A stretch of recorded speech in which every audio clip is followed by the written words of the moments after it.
Talk and Power, your motorsport and motoring radio show. Now on 88.5 FM, The Valley Comes Alive. And podcasting across iTunes and talkandpower.com.au. Okay, episode 84 of the Talk and Power podcast, and I am joined with Simon Gonzo Travellini and Todd Brinkworth. Todd, thank you for joining us. Simon, thank you for joining us. Nick, how you guys been?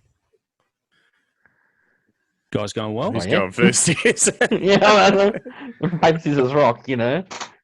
Nah, keeping you out of trouble, labouring at the moment, you know, staying inside. Where were you last episode? Where were you? Unwell. Unwell? Yeah. Food poisoning? No, that was actually today, besides other stuff. No. Migraine, like, get stressed out about a few things. So, you know. Yeah. No, having to swap jobs at short notice. So, you know. But I'm essential now. So I actually didn't think you're not making the coffees anymore. Nah.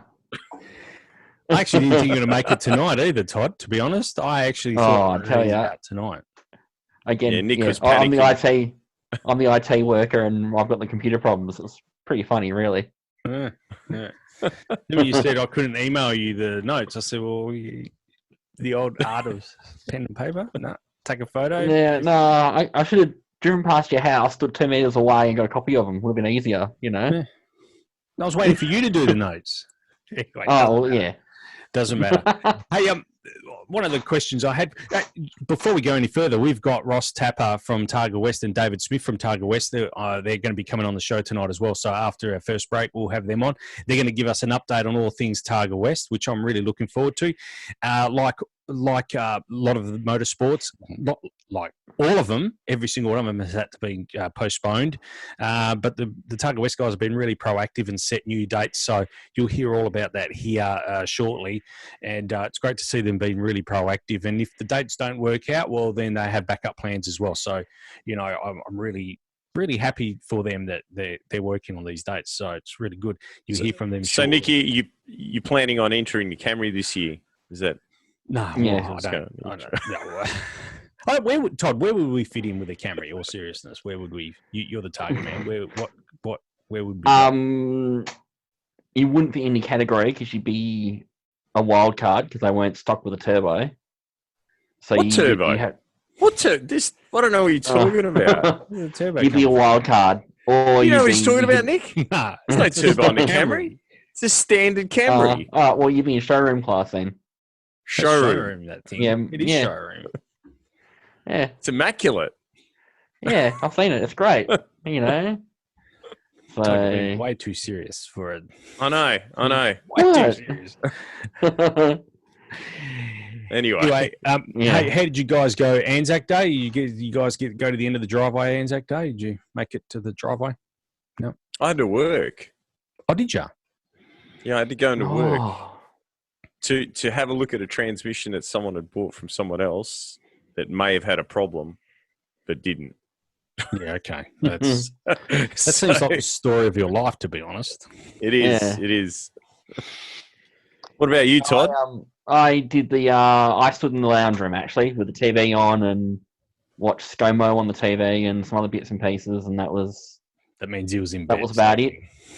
No, I was up because I found out later on that all my neighbours were out, and they said, we saw your bedroom light come on and your lounge room light come on. Why don't you come outside? And I went, I didn't know you were all outside. So all my neighbours are actually standing outside, and I was standing in the lounge room. So anyway, I watched the Adelaide service live. That's pretty cool. Yeah. The Adelaide one was not bad, wasn't it? Yeah. Yep. No, I went to the end of the driveway, and a few of the neighbours did. It was really good. Balcatta, we had not a bad turnout. It was okay. It was pretty good. I was impressed. Yeah. I think it might be. I don't know. I reckon it might be the becoming of a new tradition. To be honest with you, I don't know. I always go every year. I go to Osmond Park, the RSL and the Aussie Park. Obviously, couldn't do that this year, so I don't know. Maybe this is the way forward. Yeah, I reckon when things are, well, they'll never be back to normal, but when things are a bit more normal, we'll put it that way, you'll still have your dawn services, I think, traditionally. I normally go to North Beach RSL, but I think it might be a good option for some people that can't quite make it but want to do the right thing. Go stand into your driveway. I reckon it's a way better idea. I mean, I know a few of my late dad's mates that have struggled to get down to the RSL in previous years, and they'd be happy to stand in their driveway. They're still doing the right thing, remembering what they were there for, and a few of their mates can come by and they can, do the thing in the driveway. I think it's actually a good idea going forward. Yeah, I think the dawn service is important, and there's a lot of stuff that goes on with the scouts and so on behind the scenes of that is very important that we keep that tradition alive. So the sooner we can, there's nothing wrong with what we did this year, and maybe turning that into a new tradition. But I think it's important that certainly. No, it's I've only ever been to Kings Park once, but I've always gone to the Aussie Park one, the RSL. They do a magnificent job there, and we have all the local dignitaries from the City of Stirling and the RSL there, and even the state government have normally sent someone there as well. So, no, it was great. Look, I just want to touch on the elephant not the elephant in the room, but the kind of the elephant in the room. Virgin administration. What does that spell for the naming rights of the supercars? Probably not a lot at this stage. Do you think they should change their name now? But I don't know if they're they're obviously not going to be able to honour. Todd can see where I'm going with that. I can. I'm waiting for I'm waiting for the punchline. Who's going to be? I've got a few.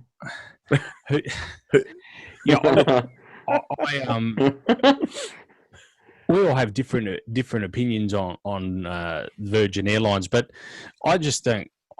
I don't think the deal was basically 1.5 million per annum in discounted tickets, and also 35,000 per car in discounted tickets. So, in terms of money, actual cash money back into supercars, it was zero.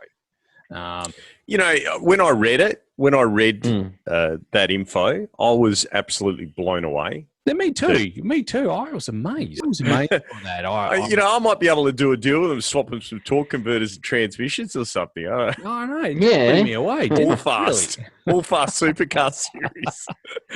Yeah. Why not? I couldn't believe that. I couldn't believe that was the deal. They did a contra deal. Yeah. Really? For the naming rights. And you know what? If you were smart and you were Virgin, and I'm not saying that they are, I don't want to make that allegation about Virgin. Yeah. Considering the financial predicament that they seem to have found themselves in. But if you were smart, wouldn't you just overcharge for that $1.5 million worth of flights? Well, I never liked the contra deals in the first place because you don't. Yeah, you're paying. You pay full tote odds. You never get the contra deal at the discounted rate, do you? You pay full tote odds. You would imagine those guys are flying business anyway, or Yeah. True. Yeah, no, it was a. So how many flights are you going to get for $1.5 million at business? not many. It's not a lot. Not many. It's not a lot. No, it's not a great deal. So then once you use up your $1.5 million worth of credit, does that mean that the supercars had to fly Virgin and get gaffed? Yeah, that's a good question. I don't know. It smells dodgy, and it wouldn't surprise me if there's some CEO bromance going on there in the background. Anyway, it's yet to play out what the supercars are. I mean, like I said before, Targa West making a plan. Supercars, unfortunately, I mean, the stakes are a lot higher for them. They have a lot more events as well, but they don't seem to be. We're gonna, I can't see a race this year, to be frank. If they need to, their belief is they need to race in front of a crowd. If they need to race in front of a crowd, I cannot see that this calendar year. But I hope I'm wrong. Now, did you guys catch the Bathurst? No, let's talk about that. Yes, I did. Yep, I did. I saw the last lap, right? And the first name on the scoreboard was Kostecki. So how did Scotty McLaughlin win? No, because he allegedly bumped Scott McLaughlin on the final corner. But the initial camera angle I couldn't see a bump. But then when they showed a replay of it from another camera angle, there was a bump there. And Craig Baird got involved and handed the win to Scott McLaughlin. and handed a penalty. We're actually handing penalties out. This is look. I'm happy. If people, I actually said in my last podcast and also in my last email on the mailing list. If prove me wrong. Write in. Tell me I'm wrong. But God, I watched it because I said to some of the listeners that I would. I did, and I won't be watching no more. That's it. It's off. It's a computer game. I mean, like I said, I saw that last lap and I was going, the Kostekis won Bathurst? Yeah. But anyway, look. Hey, just quickly. So are they using Cam's officials to make the rulings? Yeah. Craig Baird, driver standards observer, he's watching it live and from a remote location as well, and he's making decisions on the go. Yeah, definitely. Yeah. I just think it's hilarious. But anyway. Yeah. It's the future, Nick. It's the future. It's not the future. Todd, please, come on. It is not the future. Please don't tell me that is the future. It is not. It may be it may be for, like a little thing that people want to do. Listen. If that's the future, right? I'm out. Group NC is going to be making one hell of a comeback. No. If that's the future, then we may as well just start racing. Yeah, go back to Group NC. Seriously. NC, all the way. NC, Minis. Definitely. That's the future. Mustangs. They got Mustangs. Yeah. That's right. Yep. And they're actually real cars in NC, yeah. Yeah. Real, Todd. Geez, Todd, you really come on a bad night, haven't you? You've copped I know. You've copped it pretty hard already. Yeah, I have. Anyway, moving on. Hey, we'll take a short break here because we got Ross Tapper and David Smith from Targa West on the line. So we're going to catch them right after this break, and we're going to be covering all things Targa West.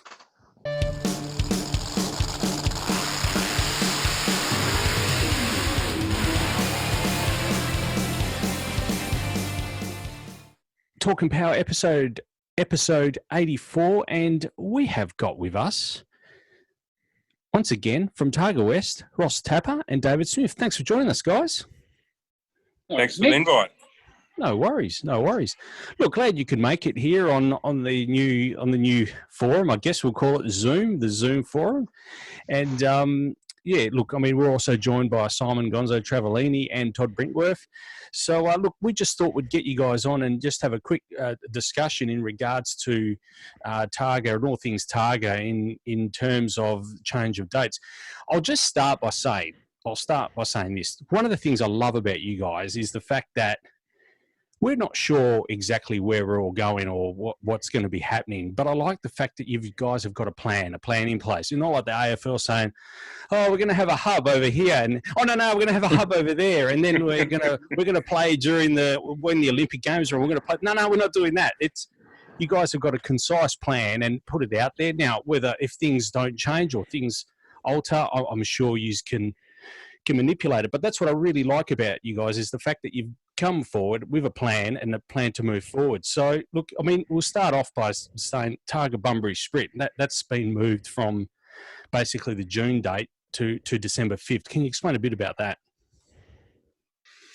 Yeah, mate, like we realised straight away, and thanks for the comments, but we're guessing it's like every other sport is, but pretty confident that wouldn't be able to do anything in June. In fact, the City of Bunbury and the Shire of Manjimup told us fairly early that don't count on running any events anytime soon in their area. So, and it was in fact Dave who said the moment the virus started shutting everything down, saying we've got to jump and we've got to get in and let everybody know what our plans are, even if they don't come off. Otherwise, we'll be lining up with 55,000 other events all trying to do the same thing. So, including people's family weddings and all sorts of other family functions. So if they know that they could work around us as best they can, we've got half a chance of getting an event running and people coming along and participating and potentially and hopefully some spectators. But if we're not allowed spectators, hopefully we can run an event one way or another.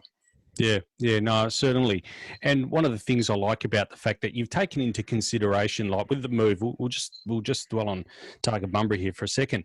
With the move, you're actually like you've moved it to December 5, but you've also taken into account that a number of people, entrants and spectators, I guess, and volunteers and the people that work for you may not have the holidays owing at that particular time, given the fact that a lot of us have had to use annual leave at this stage. So I really like the fact that you've the event is one day. It's later in the evening, so it starts at 2:30 p.m. and runs to 8:30 p.m. Then there's a presentation party, and you're kind of saying, I mean, from Bunbury you can get back to Perth if that's where you live in within 2 hours. So it's you're not inconveniencing spectators or entrants to expect them to stay overnight in Bunbury. We figured that out very quickly. Is that Targa West and like we're going to try and keep that as a 4-day event. So we can't expect people to keep coming up with using up all their holidays just to come and run events for us. So we're very conscious of competitors and our officials. Sure. Many of them are like us, I suppose. At the moment, we're stuck at home and we're working on their events, and that keeps us occupied. But others are looking at their annual leave and their sick leave and their long service leave and everything else being ticked off while they're sitting at home. And when they get back to work, I'm sure the boss is going to say, let's get back into it. And there's no annual leave for the next 6 months. And that'll be a challenge for many businesses to sort out in the future. Yeah, yep. You know, you guys, if you got a bit of spare time, I'm sure that they could do with a handover at the NRL. Mate, we've got necks. Most of the NRL players don't have necks, so we'd be out. We'd no point using us for that. Mate, and hopefully our competitors aren't out there with their mates shooting as well and all sorts of dumb things that they're doing. So it is a different time, but we just got to hang in there and say, our first event that we're planning on running is Targa Southwest on 8th of August. But Shire Management said there's no way Jose will be running then, but I don't think they'll have the last call. Hopefully it's the Prime Minister and or the Premier will say what can go ahead. And if the Premier says, yes, we can do things in WA, well, hopefully the Shire will change their mind and let's get stuck into it. The events manager down at the Shire is being really helpful and understanding that not only do they need events in their town, and people have got to get out and do things, but at the same time, we don't want to spread the virus, and even more importantly, we don't want to catch the virus or any of our competitors or official spectators, etc. Now, just on that note, your event is internationally recognised. So you guys, you know a fair bit about putting these types of things together and getting the recognition they deserve. Were either of you guys surprised that they went ahead with the horse racing? Oh. Mate, it's almost like there's one rule for one and one rule for the others. I reckon that we should have bets on Targa West, and then I reckon we'll probably be able to keep going. Like, in all honesty, it just floors me. But that's an opinion by David Smith, and certainly not one endorsed by Targa West or its management. Isn't that right, Ross? But it just floors me that there's certain sports that are allowed to continue and certain sports that are looking at continuing, and it seems to be those that actually where there's other vested interests and a lot of dollars involved. That's just my take on it. Yeah, and I've never been to a horse race meeting in my life, and I wouldn't even know how to bet on the Melbourne Cup apart from what do they call those things that they have? Mystery bet.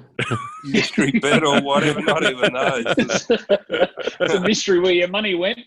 Yeah. But yeah, like you could say, well, it's a business, but it's not.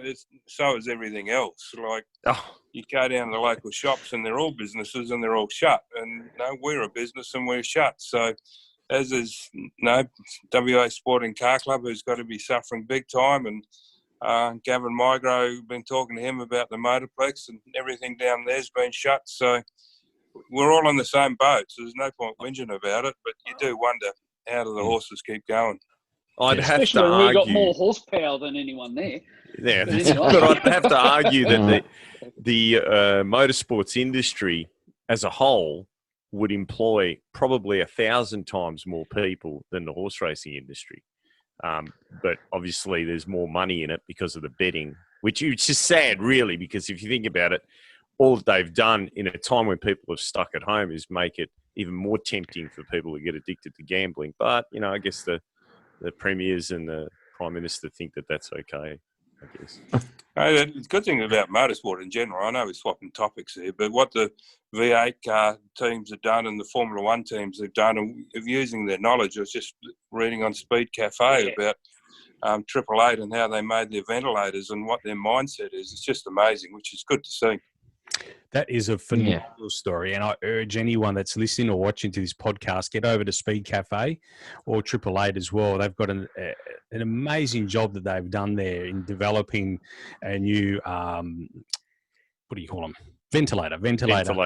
Yeah. And phenomenal technology that they've put in there. They've gone above and beyond the government specs. And I watched the video this morning, and we always criticise poor Roland Dane on this podcast, but I'll tell you what, Triple Eight, I take my hat off to them for this. I really do. I think it is an absolutely awesome initiative from them in what they're doing. Did you see they've got inbuilt some telemetry into them now? Yeah. So that they can actually, one person can monitor a number of the ventilators, which I think is a good idea as well. Yeah, over the 4G network. So it's it's a really great technology, and it's great to see them occupied with something. I was getting back to, so Targa West, you alluded to it before, that's shifting from basically the 8th, 9th and 10th and 11th, I think it was, of August. That's been shifted to the 22nd to the 25th of October.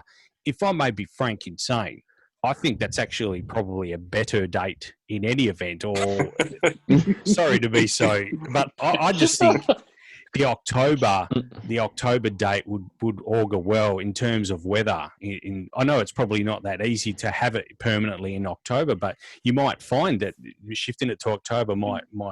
I don't know. What are your thoughts? It was Bob Schrader and I who started this thing 15, 16 years ago, and we went for that July-August period, so that even though it's an event from a motorsport event, it's also an event to come into towns and spend some money in local towns. And I know initially it was Bindoon and Tujay, and since then it's probably a little bit more Perth-based, especially with Kalamunda and what we do on the Thursday and Friday. But it was designed to go out to Tujay and Bindoon in the early days when there was no other tourism or lack of tourism. And then we didn't want to hang around in September because there's too many. Not only we say football finals, loosely meaning the AFL grand final, but more importantly to what we do, it's the kids' grand finals of whatever sport they're playing. Is if mum and dad can't make half the games during the season, the kids will live with that. But if mum and dad don't turn up to their grand final on Saturday morning, well, it's death in the camp type of thing. So wanted to stay away from all that grand final season. And then, of course, you get to October and you've got Bathurst and you've got school holidays, and there's the 2J show was on. So the early part of October was out, and so we've gone from late October, and as you say, the competitors may absolutely love it. Hopefully it's not a hot October with the driving suits on for 4 days. They might get a bit smelly after a while. But more than likely it's going to work, and we'll just review it all. And it's the Shires and the city governments who own the roads. So, and in the case of the City of Perth, Langley Park and things like that. So we'll have that discussion after this year's event, presuming we can get it up and running. And if they're happy for us to move and competitors are happy for us to move, well, and it fits in with all of rallying calendar in WA, or motorsport calendar in WA, we'll see what happens. Yeah, look, I agree wholeheartedly, and I think the move to such a date is, I know just when I saw that date, I said that's going to work really well, because I don't know of any other motorsport event or football or anything else that would conflict with that date as well. And Royal Show's completed by then. Kids, I think, are back at school by then, so I think I think it's a great move. I really do, and I'm really looking forward to it. I really look forward to the Langley Park stage as well, and I think it'll be. Mind you, in saying that, we've been very lucky in August, haven't we? Especially on the Sunday with the weather. Yeah, we have been very lucky. There's certainly been some wet and cold days out there, but when you say Langley Park, even if the sun's shining, we lose half the park because it's waterlogged. Like it's only a couple of inches above the Swan River, and every time it rains, there's nowhere for the rain to go because it's Swan River sitting underneath that green grass.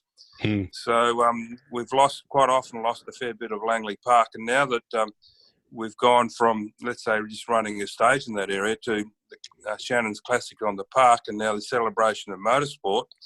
And the day we've picked this year, it just so happens to be a bit of a clash with the I'm not sure the correct name, but effectively the Mustang Show and Shine, which I haven't spoken to yet, but we could have 300 Mustangs on Langley Park at the same time. Wow. They've booked a third of Langley Park and we've booked 2/3. So that's the case. You can look at about 1,000 cars being on Langley Park and competing and along the river, and it'll certainly be a big motoring/motorsport day down there. Oh, no, we're really looking forward to that. We can't wait.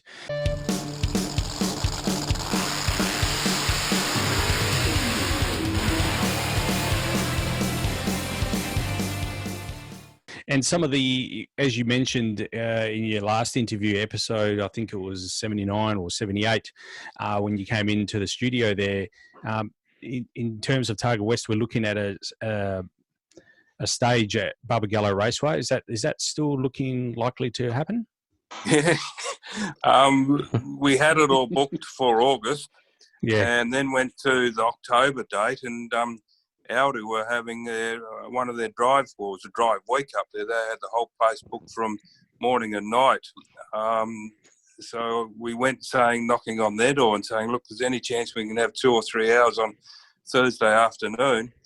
And they eventually got back to us and said, we've canned everything for the year, the whole week you can have. So okay. I just need to get back to Cameron at the Sporting Car Club and just lock it all away again. But yeah, it's a bit like the point to point, like many of your listeners would know about, with a little difference in there. And we'll run a couple of times late Thursday afternoon before we shoot over to the Ellenbrook stage and try and make that bigger and better than what it has been than it was last year when it was huge as it was. Yeah, it was huge last year. Yeah.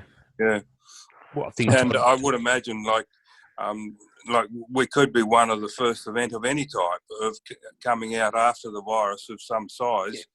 So if the Ellenbrook people came out when it was already cold and wet and raining and everything else in the middle of August, if we get a nice evening in October and it's after they've been cooped up for 6 months, I reckon we could get a pretty good crowd out there. No doubt, I agree. Yeah, and I know they've still got their fireworks locked away from when they couldn't use them at Christmas last year because it was too hot and dry. We'll see if we can get some real fireworks out there. Yeah. The Ellenbrook stage, I didn't go last year. I was actually up north for work, but Todd went on behalf of the podcast and on behalf of 88.5 FM as well, and did a live cross from there. And from all accounts, even the people at the radio station were extremely impressed. And I think there were still thousands and thousands of people there. After the event, spending money in the local restaurants, the Dome and the cafes, which is the whole idea of why we do this, isn't it, really, in some ways? Yeah, mate. One of the guys at the City of Perth we talked to, his wife works in a burger chain that we aren't allowed to mention soon. We're sponsored by Elseway. But she came home... They do sell salads. She came home late at night, absolutely run off her feet and exhausted, saying it was the busiest night, and that's just them. But there's many very nice restaurants in that Ellenbrook area, and they're all the same. The moment it finished, there was a queue out the doors, and just trying to get a meal in one of the nice cafes or restaurants in that area. Yeah. So look, we certainly look forward to that as well. Hey, Ross and David, moving right along, Targa Southwest as well. So we're looking at the 8th of August down there. Now, as you said before, there's a lot of water to go under a bridge there in terms of getting approvals, but there'll be no activities on the Friday. So again, you're trying to get the event down to one day. I know Mangy's a lot further to get down to in terms, or compared to Bunbury, but still. Even though it's a one-day event, correct me if I'm wrong, it's only 5K shorter than last year. Is that correct? Yeah, that's the plan. And so even the driving briefing will be on the Saturday morning. So if people got to work a full day on Friday, they could. No, it's a 3-hour trip down there, towing a car, or even the officials could come down late at night, and then we'll be finished late Saturday afternoon if they have to get home because they don't know, for whatever reason, they could still get home Saturday night. But so we're dropping the Manjimup stage, the town stage and Manjimup in the Corundra stage, but bringing a little bit of the Gloucester stage. So the Diamond Tree that we have been running the last few years will go back into the Gloucester Road, and we'll shut it down just before the bridge. And I know people love the cars going under the bridge, but it's an expensive exercise with traffic management plan, shutting down the vast highway, as you can imagine. Sure. Yeah. Shutting down normal roads is relatively easy, but shutting down highways doesn't come easily or cheaply. So for this year, we'll stop it before the Gloucester, the Vass Highway Bridge, and with the aim of finishing it at late, even run the last stage around Pemberton at night time. The last 2 stages will probably be in darkness. And then this is all subject to being allowed to have viruses, with the virus, with people being able to mingle. Our then aim is to park up in the middle of Pemberton and having a street party rather than having the presentation down in the hall. And the local cafes will open up their marquees and do street food. Yep. And then they did something similar just because they wanted to last year in the middle of winter, just to get people out of their houses. So this year they're keen to do it with us, get people out of the houses. The locals will get a band down that way. Apparently there's heaps of musicians, and they're all been locked up, so I'm sure they'd love to come out and get their guitars and instruments out and turn it into a really good night in the main street of Pemberton. They won't know what to do with a live crowd. Yeah. Yeah, they'll be used to playing to Zoom. Yeah. Yeah, it's true. Guys, can you tell us then, I mean, with all this downtime, I'm sure there's a number of competitors that have taken the time to maybe not just do it like maintenance, but also stepped up the game. Can you elaborate on any competitors, or they've kept it kind of quiet on who might be stepping up the game and who's, new combination or... They're competitors. Would you believe them anyway? Yeah, I know. But I thought someone might have leaked something out.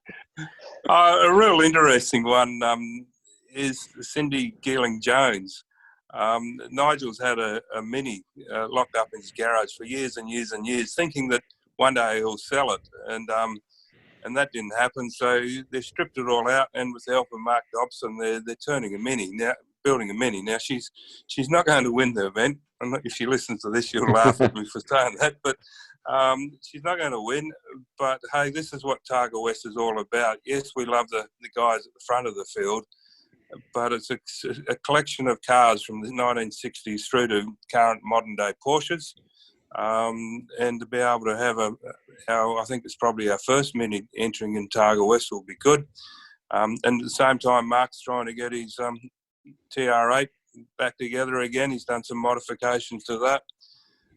Steve Jones, I don't know whether we can say what he's up to, but he's put an entry in anyway, so when other people can find out what he's driving, they can tell us. Mate, I've heard stories. More secrets in bloody motorsport than there is in horse racing and working out who's winning who there. I'll tell you what, the drivers just don't like telling people. They tell each other, but they won't bloody tell us what they're doing. So who knows what they're coming up with? Well, Houston Backs coming out with the trouble is you don't know what you can say, but we know the Houston Backs getting an outright winning car. A similar car that may have been on the top 3 of the podium last year. And I think Daniel Chong from memory is getting a car as well. And Daniel won the last rally sprint. So even though he's relatively new to the sport, he's quickly showing that he's not in here to make up the numbers. He's thoroughly enjoying his rally sprints and doing very competitive times. And we know that Troy Wilson's the benchmark in rally sprints. Well, Troy blew up his turbo and everything else at about, I think it's the 2nd or 3rd round. So we haven't seen him for a while, but he sent us an email to say that he'll be back for Bunbury. He doesn't do Targa West because his car doesn't meet any of our regulations as far as Targa West goes, but for rally sprints he can. Will White's building up a rally sprint car just to give Troy a hurry up at rally sprints. So that'll be interesting to see out there. But Targa West, I sometimes say that I'll wait until we see the cars on the entry list, the money in the bank, and the driver and the co-driver on the start line when we know who's actually in it. But up until the virus, there was really good vibes around, really positive vibes about people wanting to be part of it. And none of that vibe has gone away. So let's just hope that it stays there. And some of them might say, well, you can only do Targa West and not Southwest or the other way around. But either way, hopefully we can see them there. And Bunbury's really the only one we're taking entries for at the moment because we've told everyone, look, don't bother entering.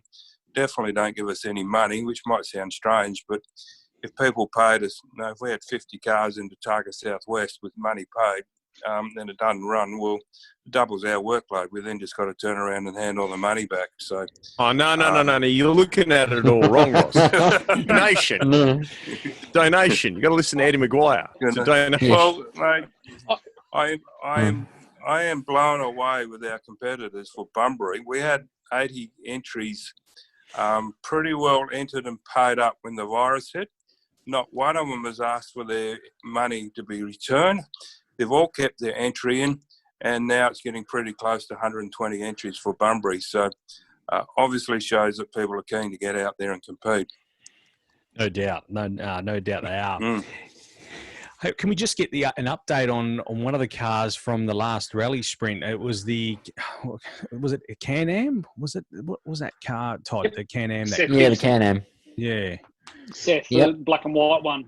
Yeah, has he been able to repair that and get that running again? If they haven't repaired it yet, they're certainly intending on doing so. Seth's actually another one that's entered Bunbury. Yep. So he's on the entry list for that. I believe they got it back and started work on it pretty much straight away. I think Chris Caruso at Wildcat Racing was giving Seth a bit of a hand because Seth's obviously part of their team. So I believe the car, if it isn't already fixed, it's certainly well underway, and it's certainly entered the Bunbury event. So touch wood, we'll see it out there. Yeah. And Ross, I don't know if you can give us an update on Sean as well, your son. I know he broke a gearbox at a pretty an opportune time in Albany. So was he able to? He was doing a rebuild on that car in any event. So do you know where he's at with that? Yeah, mate. He's just another mad motorsport person.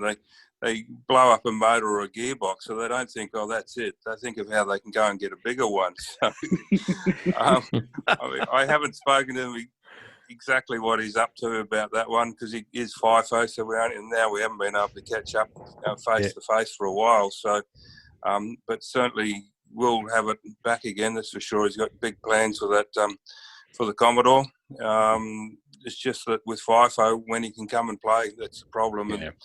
I think he flies out Wednesday and comes back Thursday, so he'd love to do some of our summer autocrosses and rally sprints, but it doesn't quite work in. But I'm telling him he can come and do the rally sprints, even if he gets down at 8 o'clock at night. He might have a bit of family favour and allow him to get his 4 runs in before the night finishes. Sure. Yeah, okay. Hey, Todd, that's someone you beat down in Albany, wasn't it? What was it? Well, you finished. So that's at least one. Oh, yeah, thanks. So that's say I actually beat someone. Got to take the wins when you get them, Toddy. Yeah, true.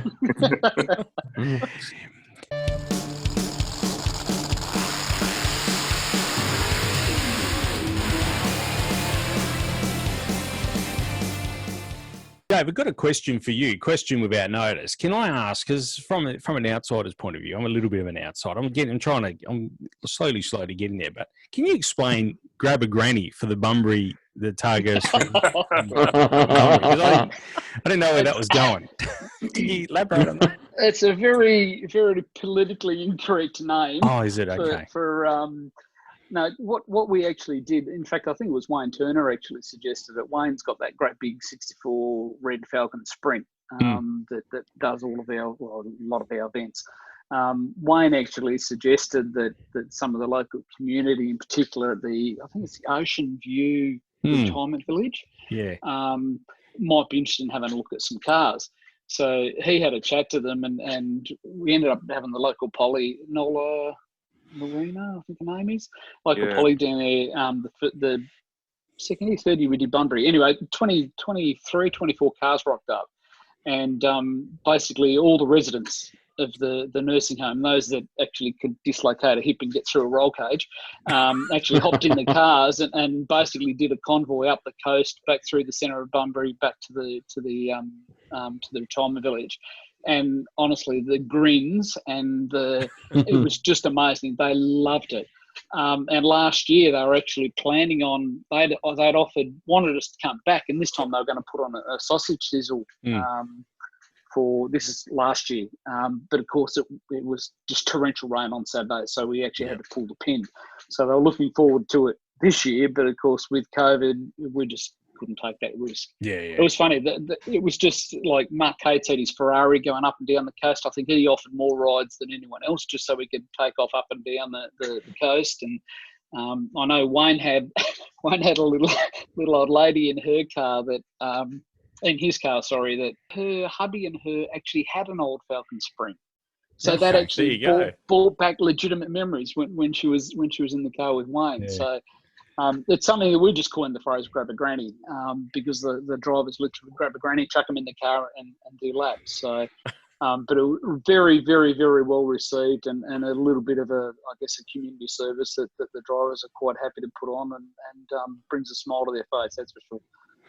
That's the thing, isn't it? I mean, that's the one thing I always harp on about is that your events are A, they're free for spectators, but B, also you do these kind of where people can get really right up close and personal with the cars as well, or go for a passenger ride too. So yeah, I think what you guys do is amazing. I really do, and I've said it all the time. But yeah, if the message isn't clear, make sure you try and support Targa West where you can.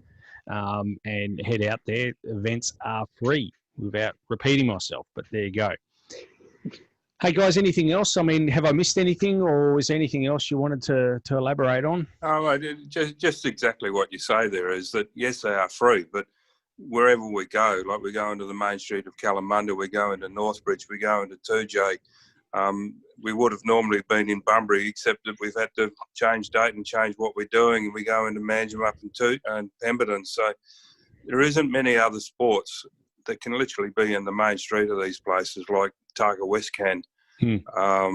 So we always get good reception wherever we go, and it's just built, and you might say that it's gone well past what Bob and I set up, and well past even what Jan and I and Dave are doing on it. It's bigger than us, and we just hope to keep it going for many, many years to come. Most certainly. We certainly hope so as well. All right, guys. Well, if there's anything else, feel free to chuck it in there now, or otherwise. I guess the big question on all the Wogs' minds is when are you going to get Eric Banner over? Mate, we did try and get him, not super hard at one stage because he was in the middle of filming something, but after he crashed in Targa, Tasmania, that it's been put into his contract that he's not allowed to do Targa type events. So I think he does a little bit of motor racing, but even that may be limited. And yeah, like all these movie stars, they get told what they can and can't do and when they can do it. But like even Daniel Ricciardo gets told what he's allowed to do in his life, and he's not in a Formula One race car. So that's the way it is. It's a different world for those sort of people. Yeah, maybe he could enter under a different name. Yeah. What? The Hulk. Eric Banner. If Joe Ricciardo is listening, we'd love to have him and his Porsche in the event one day. He did enter Targa Southwest, but never made it. So we'd love to have Joe in the event at some stage. So I reckon we could get Daniel's tractor in as well. The way he's driving that around the farm and things in the back of an area, I reckon that'd be an outright contender. He's certainly clocking up the hours in it. That's for sure, isn't he? Definitely. One of the things I'll just one last question. There was talk of a Ferrari 488 entering this year. Did I read that correctly, or was I reading something else? Is there a 488 that's potentially entering? No. I haven't read it. Where have you seen that? Sorry. I'll have to cut that out. I don't know where Nick's starting the rumour now. It's official. I was just going to say. I'll have to. Is that the new one, Nick? The brand new one? Yeah, the latest. There's a rumour that one of our competitors has one on order, but I don't believe he's planning on entering it in the event. Oh, okay, right. I think he's quite happy with the couple of brand new Porsche 911 GT3s that he's got.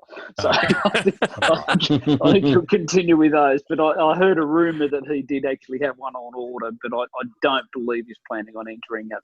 But we'd love to see it. If he has got it, we'd love to see it down at the Celebration of Motorsport or Classics on the Park, because it would be a real draw card. Most certainly. All right. Well, so if any of our listeners, Nick, are you going to try and get enough money to get the Camry entered, or no, that's I have.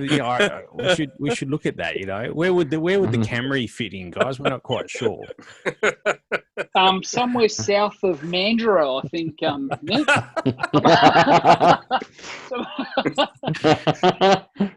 I kind of opened myself up to that, didn't I?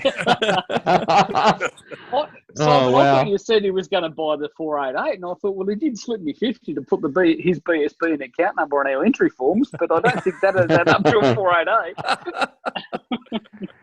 No, yeah, Simon's woken up the Camry again, so that's up and running. But that'll be a formidable contender, I reckon, Simon. I don't know if it'd make it through the whole thing. No, probably not. It'd be a struggle just getting it. I can guarantee it wouldn't if I was driving. Mate, we'll save you pride of place in Northbridge, because I'm sure the Northbridge contenders will flock to it. We'll put it next to Denver's Whale. There you go. Make sure people look at it. Oh, dear. Oh. Hey, look, guys, we really appreciate you coming on the podcast. If we need to find more information, Facebook page is a great source for you guys. So it's Targa West Events on Facebook. The website is Targa West, and the targawest.com.au takes you basically to all the other brother and sister websites that you have. So Targa Southwest. And there's a link page on there that takes you to all the other events. But basically, Targa West, Targa Southwest, Targa Bunbury Sprint, Targa City Sprint, Celebration of Motorsport, they're all the different websites, but they're all linked to each other. Okay. Yeah, the Celebration of Motorsports Dave's working on at the moment, so it's still 2019, but by the end of this week, hopefully Dave's got it up with all the new information, and people can start registering their cars for that. Yep. Yeah, and I want to get the XW along to that one for that. I think that'll fit in quite nicely there. So, you don't want to detract from the Camry. No. We'll leave the Camry just for the Northbridge stage, but the XW for Sunday at the Celebration of Motorsport. Oh dear! All right, hey, look, right, Ross, really appreciate your time, Ross and David. Much appreciated. Really thank you for coming on, and we wish you all the very best. And we'll have you on shortly as we get closer to these dates and get an update from you guys. Yeah, mate. We're happy to come on for the Rally WA events. We'll swap caps and shirts and talk about that whenever you've got a night available as well. No worries. Sounds great. Excellent. Sounds great. Okay, thanks, guys. Thanks, Simon. Okay, guys. Thanks, Nick. See you, Thanks, Ted. Bye. fellas. See you, Ross. See ya.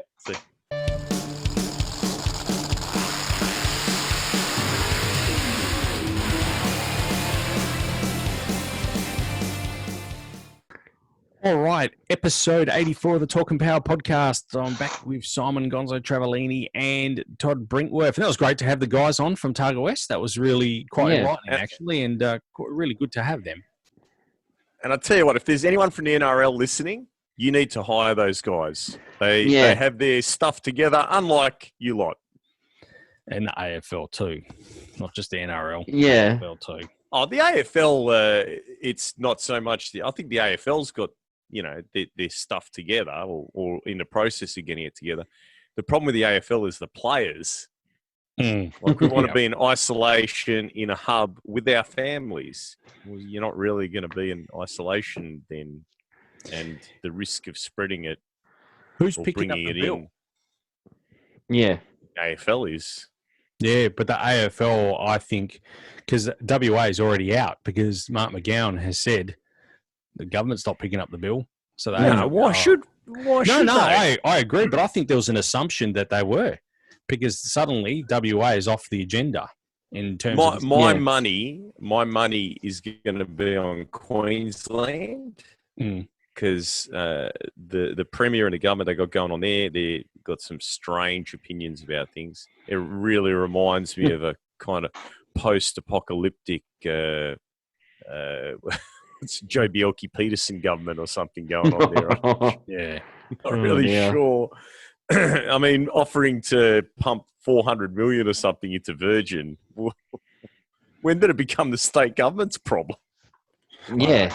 Yeah, I know, but that has always been the fallback of some governments to prop up multi-billion-dollar companies. And as you pointed out to me off air, where's Richard Branson and not just Richard Branson? There's some pretty powerful shareholders in that company, and I'm yet to see them reaching into their pockets. So, well, the way I see it is, if they're going to give $1.5 billion, which hopefully they're not, but I know Albo and Shorty were pushing that barrow for a while. If they're going to give $1.5 billion to a company that employs 9,000, think about the ramifications there. I mean, everyone that's struggling should be putting their hand out for a handout then, you know what I mean? Yeah. So it's I understand that they're grounded, but what about all the cafes? What about the cinemas? What about the nightclubs? What about the restaurants? They all got the same government order that said, shut the doors, mate. So what about business is business. What about the two gentlemen we just had on as well? Yeah. And the other thing that was, really pretty funny was Perth Airport. Blocked in those two planes. Oh, yeah. All that we needed, right, was for the guy from that repo show to show up. I'm going to hotwire this Virgin Jumbo jet. And Matt. What was his name? Matt.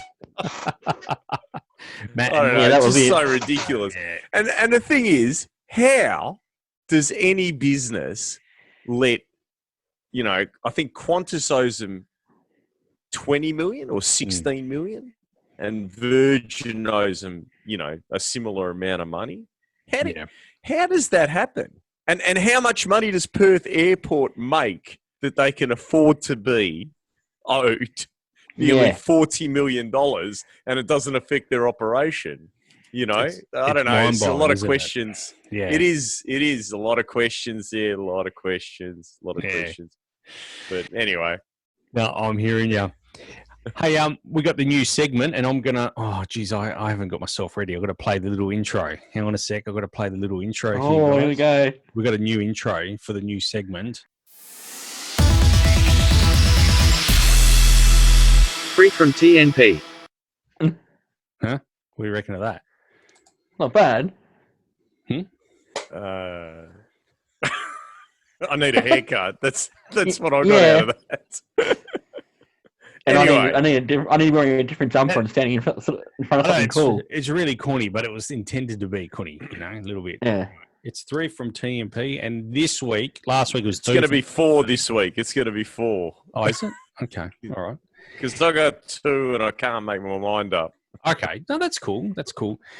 All right, so our new segment, 3 from TMP, this week is the best privateers of all time. So we've come together and we're going to give you a list of our best privateers of all time. Anyway, or why don't you guys go first? You guys go first. You can go first, Gons, if you got 2.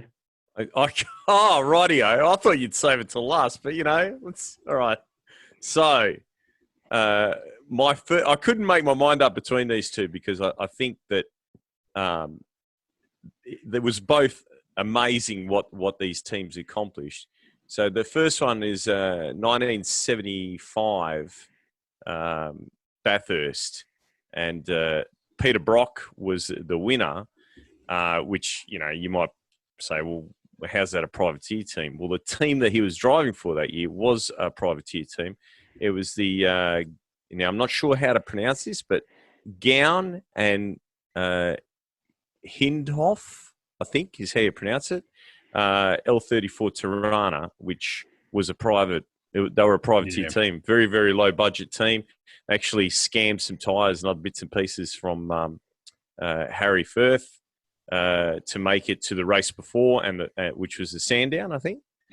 And the prize money for that covered the entry for Bathurst. So I think that's, for me, pretty amazing. I know that obviously Brocky was a bit of a favourite at the time, but nonetheless, to take on the factory teams, and Colin Bond was usually Brocky's co-driver.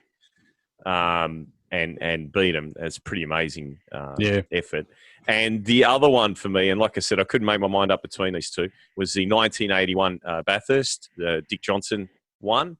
A lot of people consider Dick Johnson, to be a factory-backed team. And obviously, towards the later period of his career with Shell backing and so on, he was. But back in those days, they were basically a bunch of mates running on a shoestring budget. He had a mechanical workshop that he kept running to pay the bills. And, he did get a bit of sponsorship, primarily from Palmer Tube Mills. But definitely I wouldn't consider that team in 1981 to be a factory-backed team in any shape compared to HDT. I mean, HDT were the Goliath.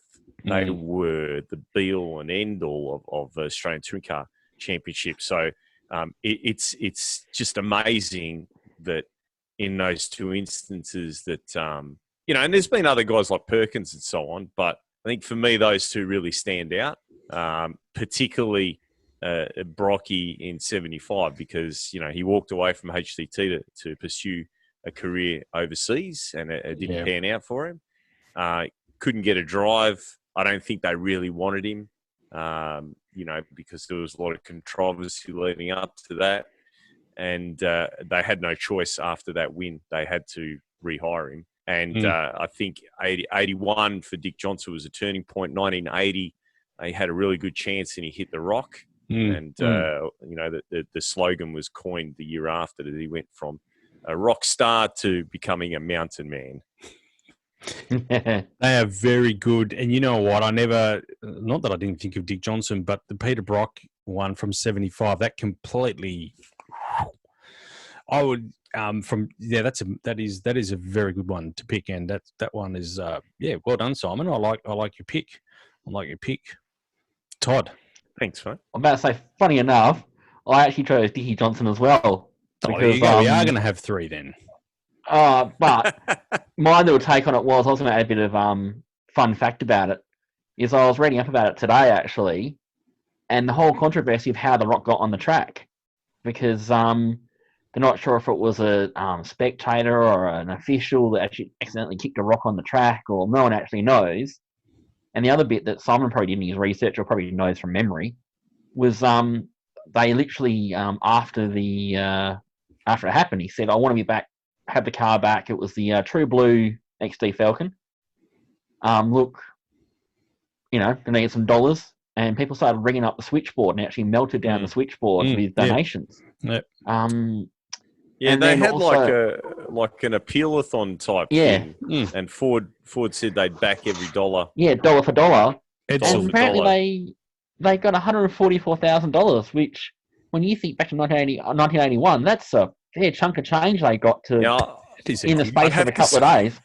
I reckon Tricky Dicky there was the founder of GoFundMe. Yeah. And the last bit I was going to add was I've actually seen The Rock. I've been to Dick Johnson's workshop over in Queensland, and he's got The Rock in a case in the middle of the showroom, framed, and he has a little plaque about it, and he has The Rock. Well, they reckon it's The Rock from Bathurst that tripped him up, and he's got a small part of the old True Blue Falcon next to it. So there you go. It's a big rock, eh? It actually is. Where's the transition between rock and boulder? Yeah, no, and look, it's bigger than Far Lap's heart. Look at that. So, you know, and I've seen that too. So there you go. So, yeah, so that's my one as well there, Dick Johnson, because I've actually spoken to him and stood in front of The Rock and had a conversation with him. So there you go. And he'll always tell you the story about that weekend. So, yeah. Be etched in his mind, no doubt. Yeah. Be etched in his mind. What about you, Nick? Well, I'm going with another Peter, but not Peter Brock. I'm going with Peter Sauber. So Formula One, I've gone over to the Formula One side. And look, I mean, Peter Sauber has been involved in Formula One. He got involved in motor racing in 1970, but he got involved in Formula One in 1993. And really, he only relinquished his position briefly in the BMW days. He relinquished the business for 5 years, and then he brought it back off BMW after they walked away from Formula One. And then he only just really relinquished it again only 2 years ago, in line with basically the changeover to Alfa Romeo. So it's still recognised as the Sauber brand, but his involvement really, when you think Formula One, there was a lot of Formula One teams that I thought of. Like it came into play. It was also Eddie Jordan as well. It was hard to not pick him. Sir Jack Brabham? Sir Jack Brabham, he was right up there as well. But that's next week, Simon. No. Sir Jack Brabham was definitely up there. Ken Tyrrell as well was up there. These are all played in my mind, but the reason why I went with Peter was the fact that he was able to do it in the modern era. And that's not to say that just Sir Jack Brabham couldn't have. I'm not saying that. Even arguably Bernie Eccleston was a privateer as well. But yeah, these guys did it. Peter Sauber did it in the modern era, and I think it's just a phenomenal effort to be. You look in the private in this era now, it's just unheard of. I still deem them as a privateer team, really. And look, he got Kimi Räikkönen started, Felipe Massa, and Charles Leclerc. They're just a few that he got kicked off their Formula One careers, and look what those guys went on to do. So never won a race. On that note, believe it or not, the company that put that Tirana together, Gowan Heinhoff Engines Proprietary Limited, they're actually still listed in the white pages, so they might still be open. That Tirana, from memory, that was correct me if I'm wrong, but I believe that Tirana they used as a road going car as well quite regularly. That Tirana, and they just race prepped it. I'm pretty sure that was. Well, those cars were, not like now where they're completely. There's not a single component that resembles even a road car component, but they were, essentially blueprinted versions of what you bought from the factory. Yeah. So different era. Yeah. When cars were cars. Yep. Yeah. Hey guys, we're going to take a short break here, and after this, we will close the show. And we've got a few comments from some listeners. So yeah, we'll have a short break in. We'll be right after this.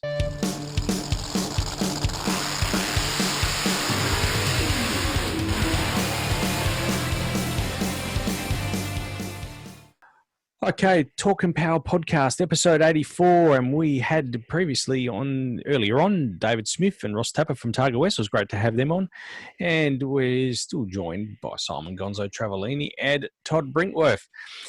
Guys, now Simon, you'll fill us in here. Camrys, You been enjoying the Camry, taking it for a bit of a cruise and getting out and about with it? I'm going to read this. This is the message that I sent you guys a few days ago. So here I go. At 7:20 a.m. Australian Western Standard Time, after spending the weekend trying to tune the boost controller with the wrong wastegate spring, the Camry was fitted with a Hope pop-up sprinkler spring. Excellent choice if you're trying to fine-tune boost. And people at Pope. Shout out quality springs. I love them. And boost control was activated at 7:25 a.m. Australian Western Standard Time.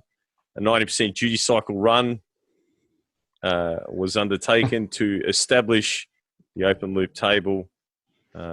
Boost cut was hit, but unfortunately it was too late for the 1MZFE, and sadly the Camry motor expired. No attempt was made to resuscitate, as puncture wounds exiting the front of the motor culminated with the deadly loss of vital fluids, not restricted to oil, but also including coolant. It was a very, very sad day. At 7:30 a.m. Australian Western Standard Time, the Camry was declared dead on arrival. Just like to say, long live no fair. So a bit of an update since then. Paul Permicelli from Tony's Auto Wreckers. Yep. Big fan of the show. We chatted with him, actually. We've chatted with Paul previously. We have. Mm-hmm. He has donated another standard Camry engine. And the boys and myself have fitted it to the Camry. And we've also done some very, very important upgrades to the Camry. So we fitted a wireless, so we can use an 88.5 when we're driving around. I don't know how you call a wireless. And some speakers. Okay, Dad. So the Camry has got a stereo now. Also, not many people know this, but it's always had a problem turning right. Which, not an issue at the Motorplex because it's a left-hand turn at the end of the track. So the issue was that when I did the intercooler piping, as all our listeners know, Nick and I are both broke. We have a wife and kids. So instead of buying bends, I just bought a piece of straight pipe and sort of did it like a gutter. So you just see really was plumbing on the Camry. But Glenn from Nelg's Alley Mods down in Rockingham, big shout out to him. He got in touch with us and offered to fix that section so that you can actually turn the steering right. Which I'll tell you what, you get some strange looks when you do 3-point turns at roundabouts. but he contacted me this morning and sent me through some photos, and that's all done. So we're ready to hopefully not blow up another motor. Now, just I just want to make sure that people understand that engine, not only did it cop a lot of abuse when we initially put it together, and I found out that I didn't actually have the wastegate connected at all, but I tried to get this boost control because wheel spin is a big problem. When we ran that 12.9, if you look at that time card, it's a 2.260 foot, and a 12.9 should be like a 1.6 or somewhere around there. And it was nearly 112 mile an hour. So the thing's showing a lot of acceleration in the back half. And if you look at the data log, I'm on and off the throttle that many times that I might as well have hooked the pedal up to the wheels and I would have gone quicker as a pedal car than under its own power. But anyway, so what I'm trying to do is ramp the boost in. And for those of you out there that understand how boost controllers work, you need to have a spring in there that's low enough boost to be able to control. Because if you put a 14-pound spring in it, then, that's where it's going to start. You'll be able to go up from 14, but you can't go, So that thing will turn the tyres at, 1 pound boost. So the Pope spring calibrated to about 1.5 pounds, somewhere around there. So we're really close. And now that we can turn the steering to the right, it's meant that we can put some tyres on the front, because when we raced it, we had a 205/50 series to clear the intercooler piping. So now we can get a real drag radial, 235 60 under the front. And so that's where we're at. I still haven't done anything about the other motor, but I'm sure we'll do some stuff. Nick's not really keen on any of the stuff that I've suggested, but I'm sure Todd will come out with a camera. Job for you, Todd, that one. I'll stand 1.5 meters away. It's fine. Hey, so we need to thank Paul Pernicelli from Tony's Auto Wreckers, and if you're in the Swan Valley as well, in the region, not just the Swan Valley, sorry, in the Ellenbrook Midland area, they are on Farrell Road. Cannot miss them. Big green building if you're going southbound on Farrell Road, they're on the left-hand side. So great help. I mean, they've helped us out, and Paul's a great guy. As I said, we interviewed him a couple of podcasts ago when we were down in Albany. Lovely gentleman, so help them out. And also, so it's it's Glenn Taylor from Nelg's. What's the name of his business? Nelg's Alley Mods, I think. Yep. I'll just confirm that. But he doesn't just do alley. He's a very skilled fabricator, and he can basically build anything. Very big in it's Nelg's Alley Mods. Yep. Down in Rocky. Very big in the burnout scene. Yeah, with Bark, the supercharged 6-cylinder. Yeah. So I'm hoping to get the car at some stage or another round to Jamie's at Shift Kits Australia, and just tweak a couple of things. When Jamie fitted the ECU, he literally did it in, it was like a 5-minute job, because, the thing sat there for that long that I'd forgotten all the trials and tribulations that we went through with that car. But we got it going over Christmas, and I think that we parked it up in, before the end of January. And I couldn't for the life... Sorry? Before the end of January, correct. Yeah, and I couldn't for the life of me remember why, it had such an abrupt, life. And then I realised that I think it was a week later my first son was born, and then obviously since then we raced it on the 24th. Your son was born on the 30th. On the 30th.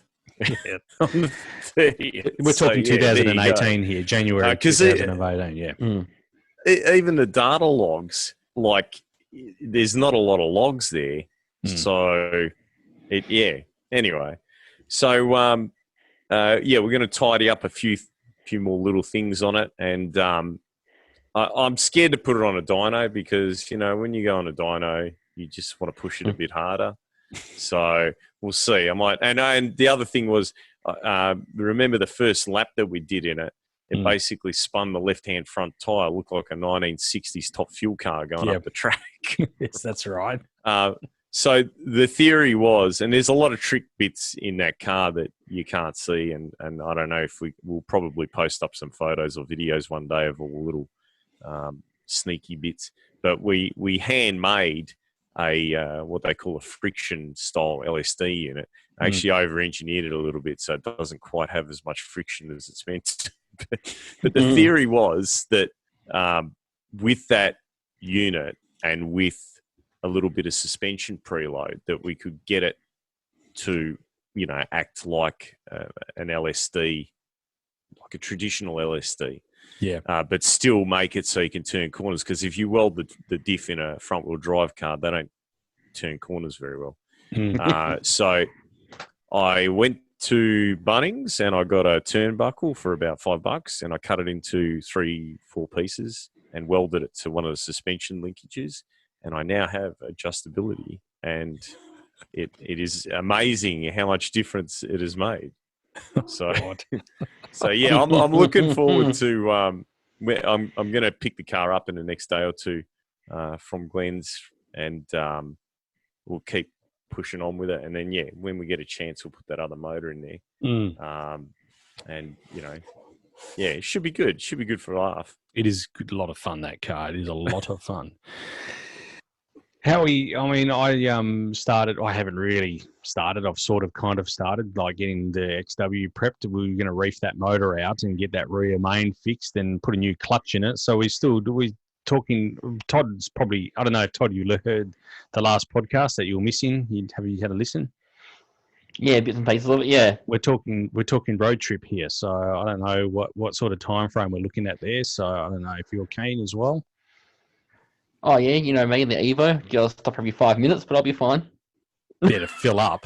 Be good. Yeah. Be good to take the three white cars and do like a bit of a Top Gear where we all swap and explain why ours is the best. I mean, obviously the Camry's going to win that comparison. I might put a fuel cell in for the weekend, hey. So yeah, I need to get cracking with that because it's a good opportunity to get that rear main fixed and get another. There's nothing wrong with the clutch, but I guess if the motor's out, we may as well do the clutch at the same time. And maybe the disc brake front end too. I don't know, but yeah, that probably. I've got a disc brake front end. Turn into an engineering project here. I'm losing interest. Yeah, no.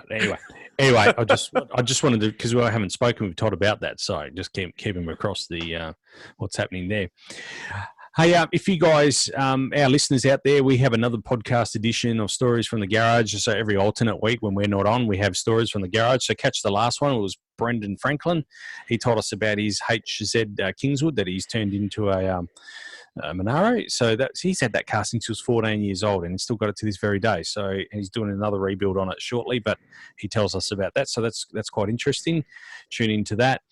And look, also reach out to us. If you want to hear something, you want us to talk about something, let us know. I mean, yeah, just drop us an email at info or reach out to us on our Facebook page. So it's info@talkandpower.net. Or go to our Facebook page or Instagram. We have both of those social medias. We have Twitter as well if you want to reach out to us on Twitter too. But I don't have Snapchat or TikTok, so don't and I will not be getting those. So don't ask me to do. I don't even know what TikTok and Snapchat. So I'm showing every part of my 44 years of age there. So sorry about that. Hey, now, I don't normally shout out other podcasts on here. We did a little shout out for Aaron Noonan, V8 Sleuth. Tune into that one. That's a great podcast. But another one, most people that know me know I'm a big Sopranos fan. And Christopher Moltisanti and Bobby Bacala have got together. He is your twin. No, sorry. He is your twin. These are identical. So Michael Imperioli and Steve Sharipa have got together and they're doing a podcast and they're talking through every single episode of the Sopranos. So tune into that. It's called Talking Sopranos.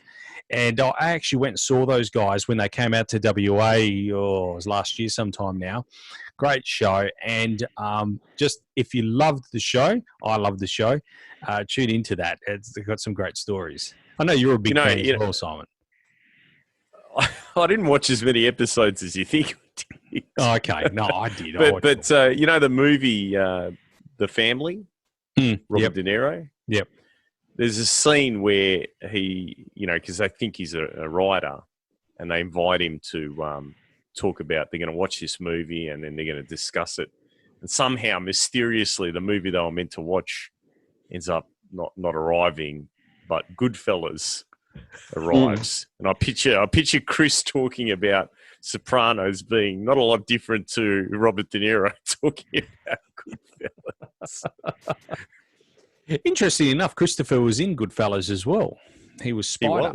He was Spider in Goodfellas. So, but yeah, tune into that as well. So don't normally promote other podcasts, but they're tuning to those guys as well. And as I said, if you got anything of interest, reach out, let us know. If you just want us to talk about something, let us know. All right, guys. Anything from you guys to finish off with?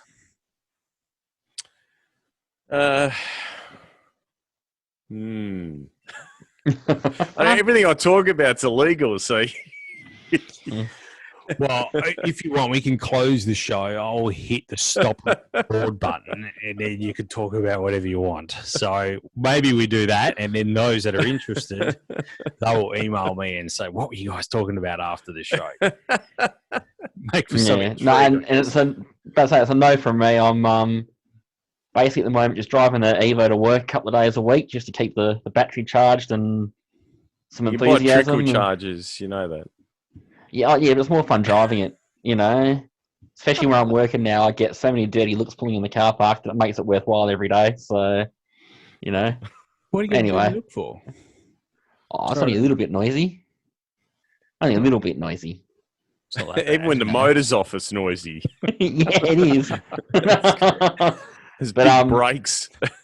Yeah, it'll be coming off the road probably in about a month and a half, and doing a bit of Targa prep. I'm planning on doing 1 or 2 events this year if I do go ahead. So just a bit of Targa prep. So. It looks like we're all doing a bit of prep, eh?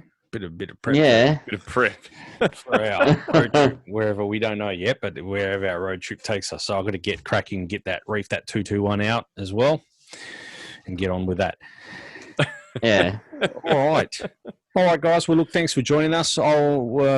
We'll catch you in a couple of weeks' time. It was a pleasure having you on, and a big shout out to David Smith and Ross Tapper of Targa West. Keep those guys, keep visiting their social media. They update quite regularly, and their website, and keep across all the updates. And we'll no doubt catch up with them in the near future. Also, just briefly. Caught up with Ray Treasure as well. Things are happening there. We're going to have him on the next podcast as well. We're going to catch up with Ray, and he can give us a bit of an update there on what's happening at the Motorplex as well. So lots of things happening. So. Yeah.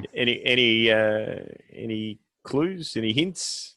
No, they're doing a heap of work there. He didn't elaborate on what that work was, but he will when we catch up in the podcast. So do you think there's like October? We're gonna. I can't see. Look, from a crowd point of view, I can't imagine it. No, I don't. I just don't think it'll be interesting to see what this government does. But as of today, as recording, we know that we've reverted back to 10 people. That's really great news. Yeah, see, that's within the crowd numbers that they were getting last season. So I can't see the issue. That's really great news for people like my mum and dad, because they've been trapped at home for 5 weeks, and now they can get out and visit their friends. So that's good news. That's what we did today. We went and visited family. Yeah, and that's the thing. You haven't been able to see your family, just following the regulations. So it's good news from the state government. Really good news. All right, guys. Thanks for tuning in. Thanks for all of our listeners. Thanks for your support, and we'll catch you on the next podcast. All right, guys. Take care.